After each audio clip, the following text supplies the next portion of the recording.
G'day, Nick from Bridge Rural. Just doing another vid on the hinge joint. We're working with 890/30 hinge joint.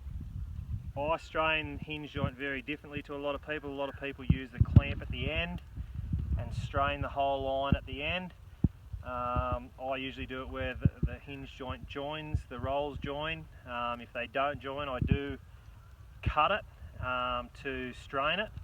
If you have a look back up the fence, you can see where we have put clips on the hinge joint, so as we strain it, it slides like a big curtain.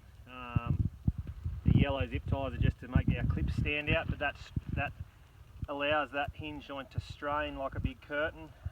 Strainers top and bottom, and then use the gripples that come with the wire, the hinge joint usually.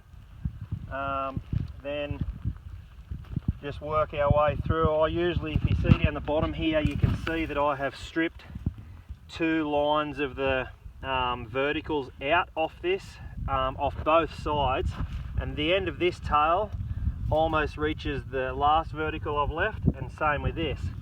So then if you come up here, as you can see with this one, as we strain it with our gripples, the gripples actually take the weight off the strainers, and the gripples carry the weight, and you can adjust the width between the squares. So we will, by the time I've worked my way down this line of hinge joint, I'll be able to, each wire will take more and more strain, which allows it to come in tighter, and I will end up again with my 30 centimetre square at my join, and the gripples will be right in the dead middle, and we just tie the gripples off either side in case they do let go. Rare that they do.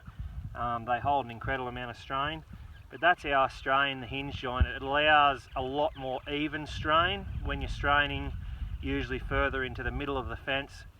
The fence is a lot more even right through, whereas when you're straining one end you sort of get a really tight section and a loose section. This just pulls the hinge joint a lot more even, and we get our join really neat. And it also means that we can tie our ends off of the hinge joint, like in the other video that we showed about tying the hinge joint off. It allows you to tie the ends off not under strain, so both your ends are really neat, even. You get your nice even squares. So if it's next to a gate, you've got good even squares right down the post. When you're tying it under strain, I think it's hard to get it even, whereas this way our ends are tied and really neat.